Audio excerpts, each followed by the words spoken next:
I'm Father Terence Curley, and once again I'd like to talk to you about grief ministry and what's really happening in the field of grief itself as a psychological model. But also, I want to talk about what's really happening in the sense of the dialogue that's going on between the new psychology and our own faith and our own faith responses. I want to ask you a question first to really start with everything. Is there a right or wrong way to grieve? Well, usually the answer to that is given by people, and they say, well, there's no wrong way to grieve. In some ways, what they're really focusing on when they say that is that grief is what we call idiosyncratic. In other words, my own personal life, my own personal loss history enters into the way I grieve. So in that respect, the way we grieve personally is what we bring to the whole experience. But is there a wrong way of doing that? Well, along with that idea, which is fine, is the possibility and the reality that people do grieve wrong, in a wrong way. And we have to sort of help people to realize that grief has been framed by our culture. And sometimes they say whoever frames the question wins the debate. But in this reality, it's far more than that. There's a framing of grief to fit a certain model. As I've talked about so many times in my DVDs and in my books, the model doesn't really bring meaning.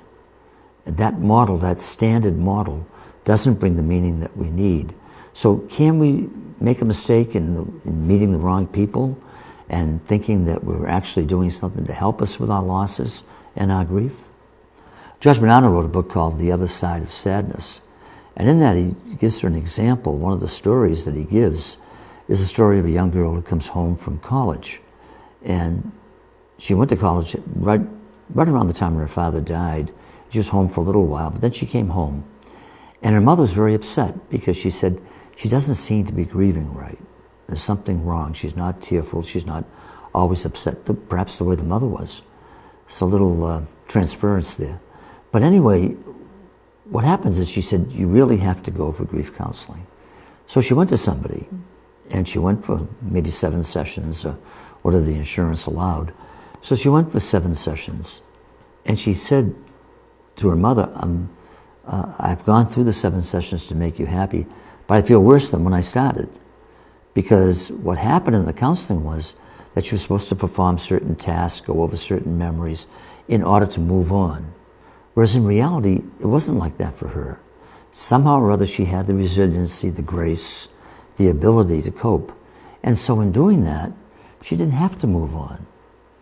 She already had moved on, moved forward, and still had the relationship with her father, and still realized the life of grace and the hopes that she had. That's a wonderful story that I thought that was a good example of the mistakes that can be made, because we'll be told you're not grieving correctly, even though the statement that's made is everyone grieves and no one's going to make them, they grieve at their own pace, and all these statements that are made. But if you don't follow along with the letting go model, then you're in trouble, all right? Because you're not appreciated, and they say, well, you must need a lot more help because of your inability to let go. Well, you don't have to let go, as we know, and we've said so many times. We have to find deeper meaning and realize that bond of love that we have. But this idea of getting counseling, and very few people really need that. Some people do. They need what's known as adjustment counseling. It's not recovery counseling. It's adjustment counseling because it's not an illness. And I say that as a mental health counselor. You know, we have people that we help with adjustment. We are very often, as you can be and are, the loving listener. People, they say, well, they didn't need help after 9/11 or certain things that happened. Well, because they fell back on something else, and they found meaning, and they worked it through. And that's what we're really finding out about these terrible things that happened. What happened with the church shooting in South Carolina is horrendous. But what a wonderful congregation. When you think about their faith, that these poor people were killed in the middle of a Bible class, and the congregation just rallied. The congregation came together, and the congregation forgave. And that's a wonderful thing to do, because they found meaning. they found hope. And they realized that they still have this bond with all of those people who died a violent death, but hopefully into the kingdom of heaven. And that's what we have to focus on as well. We can learn these lessons about how people really grieve. And that's the real story. That's the rest of the story, so to speak. We only hear part of it, lots of times. And we hear this model, people telling us about what we call closure. They say, well, if you do certain things, there's closure. That's far from the truth. Closure implies that there's an end to grief. And there is no end. We learn to manage it better. But are we always going to remember those whom we love? We certainly are. Closure, really, the only things we really close are doors and drawers and things of that nature, the physical type of closing. But in our mind, we don't close. There isn't an end point. It doesn't work that way. Grief is more like a collage of many, many feelings that come together that we talk about and we try to put some meaning in as we sort out things. We do have to sort things out. There's no doubt about it. We need to sort things out. And that collage or like an impressionistic painting, all the different parts of it, they all come together when we tell our story. And if we're really trying to help someone, it isn't that we make them cry or we make them have that sort of what they call a cleansing like that. It isn't that we want to do that. What we want to do is we want to hear their story and we want to tell our story. And a loving listener is somebody who's aware of this new approach. And a loving listener is a person who says, how is that person now reconstructing his or her life? That's what's really important. So many times people are afraid to talk about the fact that, yes, I still have a dialogue. We have a dialogue with God. All of us have an internal dialogue. That's the way God made us. We can close our eyes and be anywhere we want. God made us this way. And perhaps that's how we talk to God. In our mind, we lift our minds and hearts. We do talk to God that way. So we have that wonderful gift. It's an amazing, powerful gift. And so we have a dialogue with God, and we also have a dialogue, not with a representation or an image alone, but with our loved ones, because we believe that life is eternal. And we only see now darkly through the glass, as St. Paul tells us, well, one day we'll see face to face. Life is not taken away, life is changed. So if we carry on that dialogue, how much better is our approach to grief, and how much better is our way of finding meaning, as we do have to try to sort things out. God made us in such a way that the way we process grief isn't with steps, stages, phases, or invariant steps, rather. It's not like that.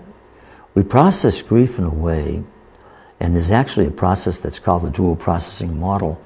We process grief in a way where we are either loss-oriented or restoring our lives oriented, and we go back and forth. We oscillate between the two. And so we feel shattered, and those are the tears, but there's also laughter. There are the good memories and the joys.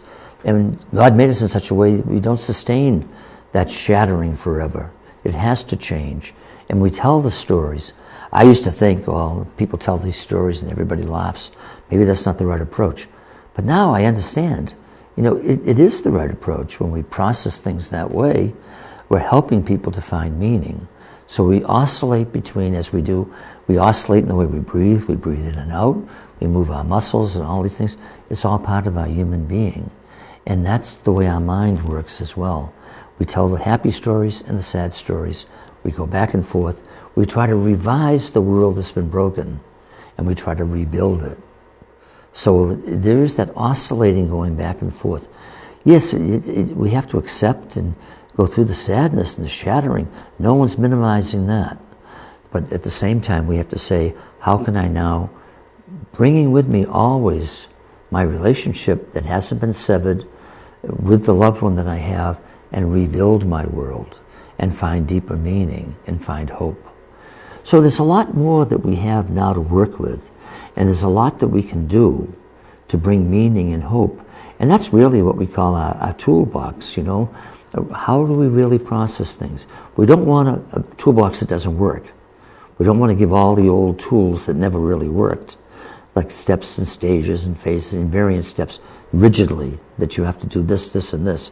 There are steps, there are things, there are time limits, there are times as we go through grief, but the actual end of it is not going to happen. It's not a time limit in that regard. It's the time we go through bereavement. And how do we find meaning as we try to sort things out all the days of our lives?